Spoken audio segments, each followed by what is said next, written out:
Hi there, class of 2023 parents. Your students are college bound, just about all of them, I guess. Maybe a few aren't, but I think I have a topic today that I had forgotten was so important. It was a part of our presentation for our meeting this past Sunday. And if you missed that meeting last night, as a matter of fact, this is a portion of that presentation. I was greeted by an article, shout out for Demotown Man. You know who you are, Brother Dwayne, and showed me an article in the Wall Street Journal, which I subscribed to, but I had not noticed, about how difficult it is, my goodness, to read the financial aid award. In today's podcast, or this week's podcast, I guess you could call it, I'm going to talk about how to read the financial aid award. And frankly, I'm quite surprised that I really even have to do this. And the article that he sent me in Wall Street Journal, I can't share with you because of copyright infringement issues with Wall Street Journal. As a subscriber, I make an agreement to not share those in print with you. But if you can get it, it's just $1 to subscribe for a couple of months online. It is a great article. I'll be sharing things here that reflect on what's there, because I've always done this for the last 12 years. Must have been 15 or 14 years ago, I noticed that there was something strange going on with financial aid awards, how they appeared to obfuscate what the actual cost of the college was going to be. It's a real consumer issue. Before I get into it, let me just analogize it for you a bit. It would be as if you went into a store, okay, to buy something, and all on the shelves, it was just how much each price was discounted. So you could have something saying 80% off, 20% off, 10% off, 30% off. And you grab it off the shelf and go to the check stand and you find out the actual cost. You might say, well, go back and turn it in, but it doesn't happen that way. When people get all the way to the front with it, they often just go ahead and take it. And in your case, if your child is really wanting a school and you read that award incorrectly and you think, oh, I'm going to let them go to that school, it's very difficult to then disappoint that youth and go back on that. Now, I probably would, but that's after all the experience I have had and seeing parents pay for colleges they can't afford, or the other way to see it is they get into a whole lot of debt that they can't pay off and it ruins them. So this is a pretty important topic. It comes out at a time where the government is considering forgiveness of loans. And I'm sure that the government did this report recently to begin to build the support for forgiving loans. You know, the Chief Justices in the Supreme Court do read that stuff. I do read articles like that in the Wall Street Journal and other places. So let me get on with it, just with no further ado. Sorry for the long introduction, but it's that important of a topic that I lay the predicate correctly, that I really let you know what's going on with this. All right, let's go ahead and do this.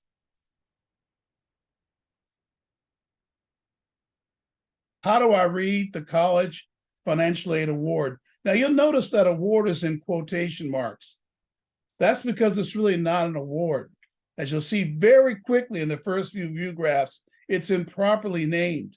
It should be a financial aid award, a financial aid notification. In fact, some schools do say that. By the way, the concept of a financial aid office is misleading, that they're going to help you pay for college is very misleading. It really should be an Office of Student Financial Assistance.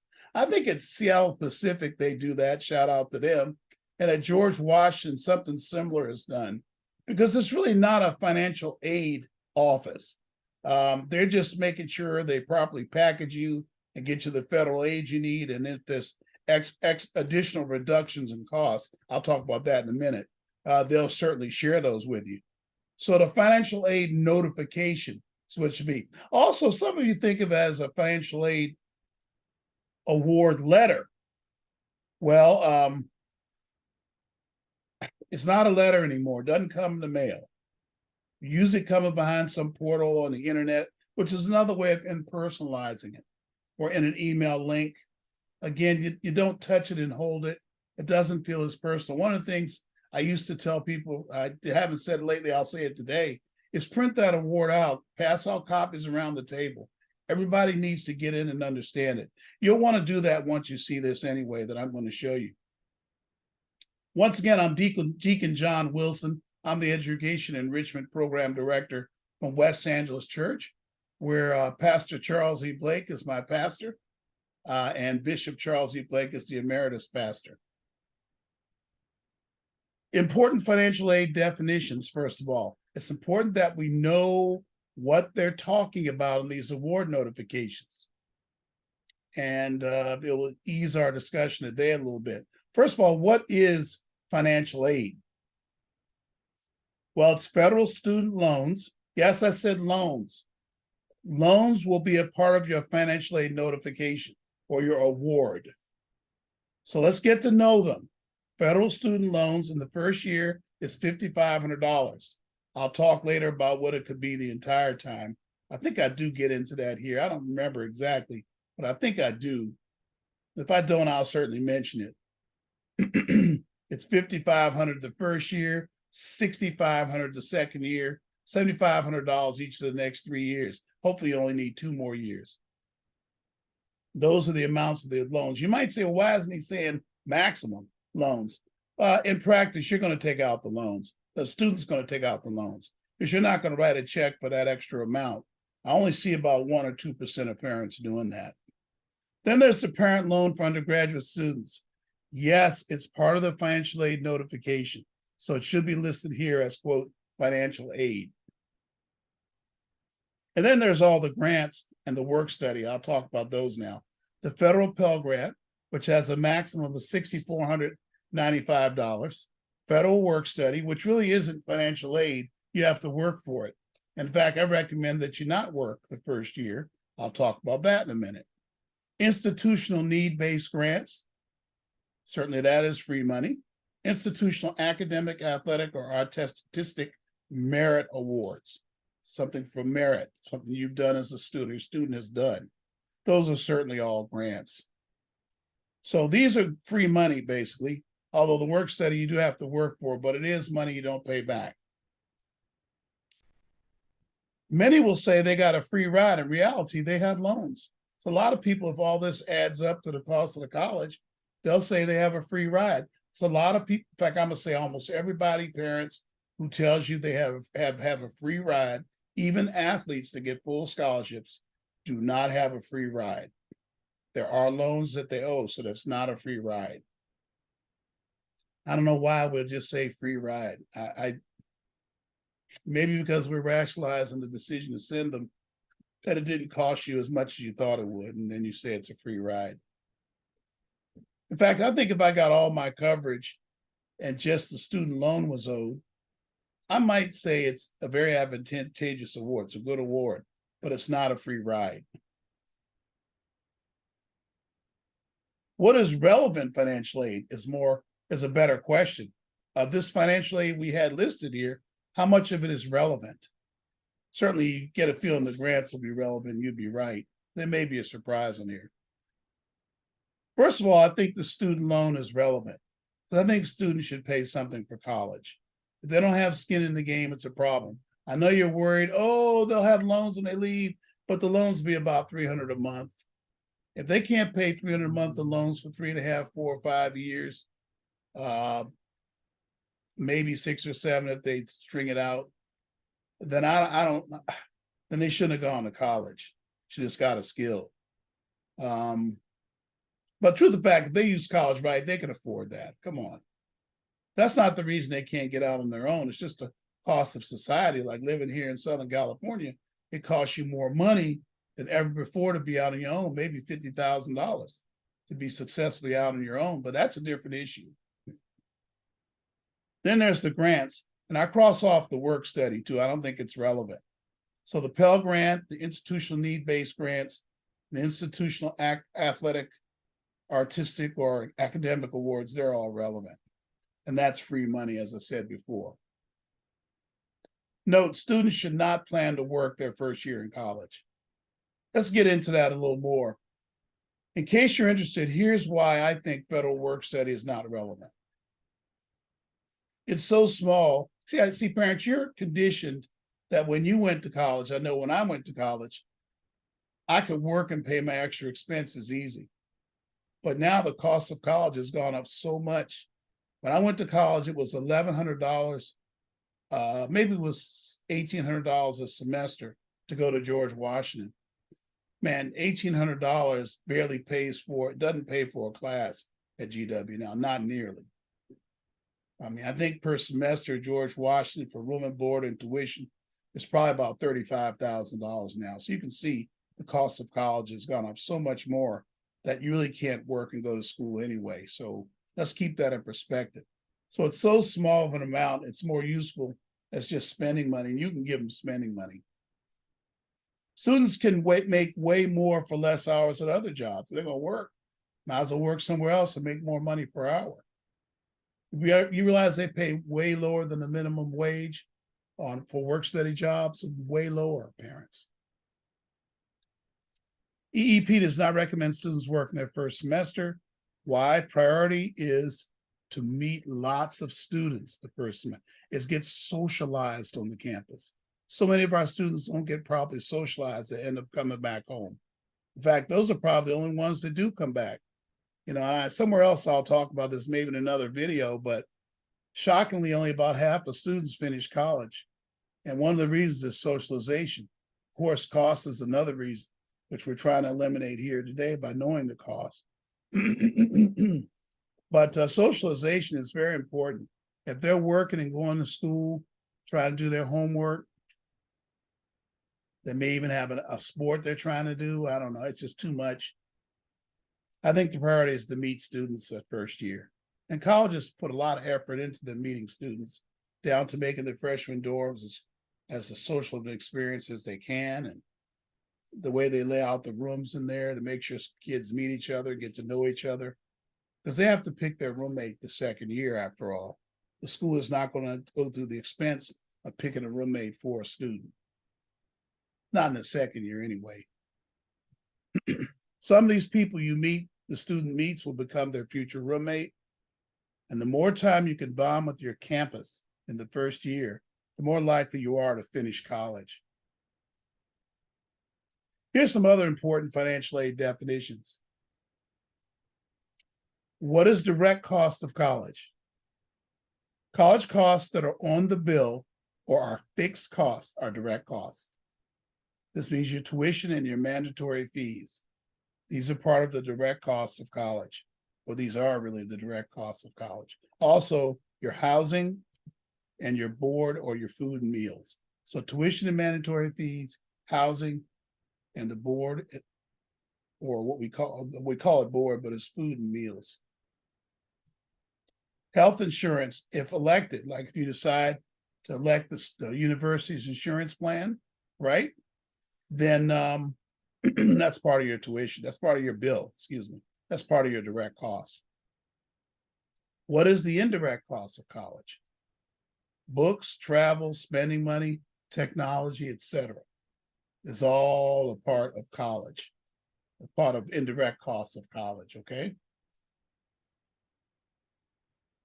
These can be paid usually by third-party scholarships that are really small scholarships, but they easily cover these. And that's a good reason for students to get scholarships to pay their indirect cost. Scholarships usually amount to only about 2 or 3% of the direct cost of a college. You rely really on the financial aid award to pay a part of that. And that's why we're doing this today. Here's some other important definitions. EFC. It's the expected family contribution. It's on the student aid report in the upper right corner of the student aid report, which is generated after the FOFSA is delivered. I'll say a little more about, well, actually, if you go to my session that I had yesterday, I have a live video of that.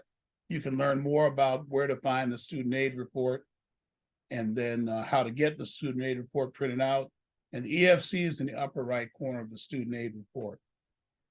What does EFC mean? I told you what it is. What does it mean? It's not actually what the universities will make you pay. You can determine what that will be from the financial aid award. You can tell what you'll owe. So really the student aid, the EFC on the student aid report isn't going to help you with that. Most universities review your EFC, though, however, to assist them in determining how much need-based grants you'll get from the school, if the school provides need-based grants. I would say a great many universities, I bet about half, don't even do need-based grants. You just get only merit awards. Now, I talk about that in another video on private colleges that I do. Maybe you'll check my video channel and subscribe to my video channel to get more information on that, okay? All universities use it to determine how much public aid you receive, loans, Pell Grant, work study, Cal Grant, university grants, etc. So anything state or public, state, sometimes there's even city grants. So let's just say public aid, state, city, state, local, federal, all that kind of stuff is determined by the EFC. Other general information about EFC, the lower the EFC, right, the more need-based aid for which a student is eligible. And it's going to come in the form of public aid. But EFC is 0 or under $1,000. The federal aid plus the state aid will cover usually 90 to 98% of the college's direct costs in the case of your state universities, like CSU and UC in the state of California. I think that's true in most other states too, that if you're really not of means, they'll cover you for college. Even when the EFC is 0, most private colleges expect a payment of $9,000 to $18,000 per year. HBCU can be up to $35,000. Other public and other private universities do, not just HBCU, but primarily them. The exceptions depend on GPA. So the GPA of the student will also enter into play here as well. Important takeaway from this bullet is that private college is way more expensive than public university. So I believe that in the state of California, if a student has low EFC, 0 to 1,000, or even 2,000, 3,000, or 4,000, they have to have a pretty good reason to go to private school and take on debts that are 30,000 more than they would have had. Why would you do that? But people do it all the time. Parents are taking out parent loans and doing that for students. I think they just go to state school. You might say, well, that's not fair, but well, there's other private schools they can pick that are more cost effective, but they don't have that information. Certainly not from their high schools. But you can always be sure that a state school is going to be way, way affordable. I would say very affordable for low-income students. Most private colleges, EFC is mostly totally ignored when income is greater than $60,000. So they start to just discard that and don't even care about it. So you say, well, my EFC was 16,000 and I owe 20 or 30,000. So that's the way it works when your income is higher, and especially with private schools. Other important financial aid definitions. What is the unmet financial need of a college? It's the total cost of a college, which is the direct cost plus the indirect cost. Remember, direct cost was tuition, room and board, and indirect was that other stuff, books and travel and things like that, computer, like you buy a computer, whatever. These are all called indirect costs, spending money, those are all indirect. But the direct cost is the tuition, room and board. And other things too. I think I had also the unmet insurance need. The insurance is paid for by the school, it's on the bill. Unmet need equals the total cost minus the EFC minus the grants and scholarships. So you have the total cost of the university, which is higher than the direct cost, minus the EFC, whatever they said you could afford. That's the amount you're going to pay that's implied, minus the grants, and that is your need that's unmet, that you can't pay for and the grants and scholarships didn't pay for. It's unmet need, but colleges these days do not meet that unmet need. There are colleges that do or get close to it.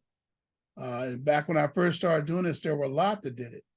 But now the spiraling costs of college and our campuses have put more into their facilities, et cetera, it's very rare. Very few schools meet or even 80% meet all the unmet need. They just won't meet it. They'll meet a portion of it. And that's why you got to shop around. That's why we're having this presentation here now, is to teach you how to read the award and compare the costs of the schools. Because the unmet need, how much unmet need is met, varies from school to school. And there's schools that have endowments of billions and billions of dollars that don't meet the unmet need of their students.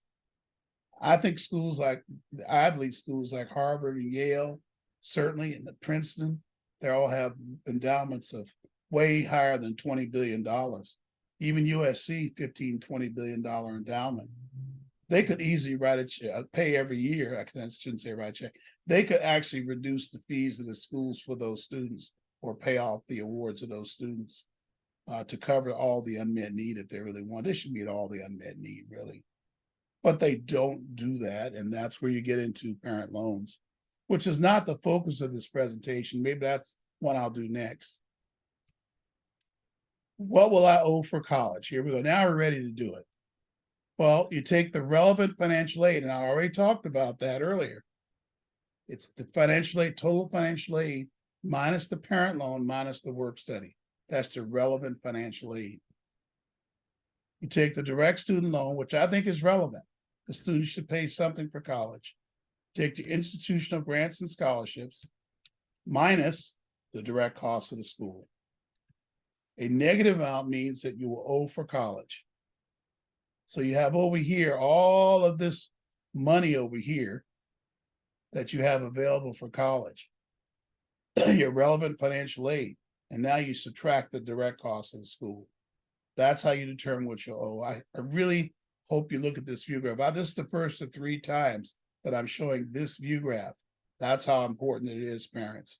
You need to know for each school what it will cost. And this way right here, it ensures that you use the same calculation every time determining what's owed for college. You do it the same way all the time.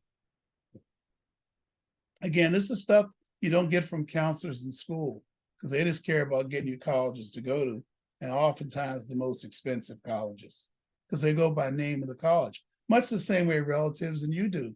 A lot of you go by the name of the school, whether you've heard of it. And then, of course, they take advantage of you, that they provide you a financial aid award you can't read or that you make assumptions about. But this right here kills all that. Remember, the relevant financial aid is all we're looking at, only the relevant aid. Take out the college, work study, and take out the parent loan. Boy, put any questions in the bottom here in the comment section if you don't understand that. All right, here's a financial aid award from ABC University. And let me just be very clear. Typically, only the stuff that's on the left side is in the financial aid award. Never do they tell you over to the right what a school will really cost. I sure hope you understand that. They don't cover, if you watch my cursor over here, what a school will cost over to the right. They do give you a financial aid award. Remember I said in the beginning that it's telling you what it's reduced by. And then this financial aid award, if you think about it, it includes work study and parent loan, which is $9,000 in this award. So really these awards are $13,600 each. I'll let you figure out the relevant financial aid. I'll just tell you now, it's $27,200. And over here, you can see that the cost of this school is about $24,600. So you can see the student's going to owe about $2,000 to $3,000, which isn't bad at all for this school. Okay, and you consider that's divided over 12 months.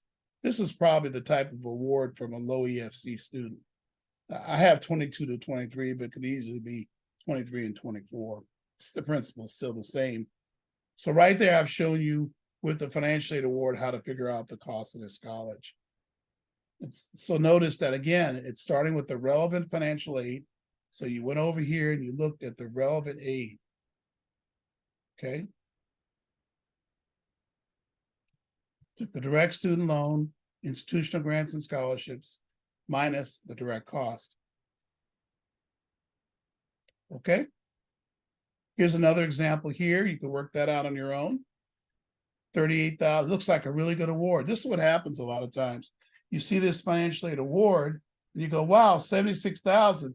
That's way more than I'm going to need for direct cost. But look at the parent loan that's here. $19,500. Oftentimes, parents and students don't notice that. And there are ways to present this to you where you wouldn't notice it. This is the most common way. We're all together. I need you to go through and cross out the parent loan and realize you don't have enough, because you can't cross any of these costs out, the direct costs over to the right. You can't cross any of those out, right? Well, I sure hope you're seeing that. Again, it's the relevant financial aid, relevant. Take the direct student loan, the institutional grants and scholarships minus the direct cost, and a negative amount means that you owe for college. Well, I hope that sure helped. I hope that helped you to determine how to determine what you'll owe for college. Please, parents, before you pick the school, know how much it's going to cost. If you have any questions, you can get a hold of me. You know what to do. Call me, text me, or email me. Those of you who aren't on the program that are seeing this video somewhere across the country, I need you to put a question in the comment block below, because I really want to help you to know what you're going to owe for college. God bless you. Thank you very much.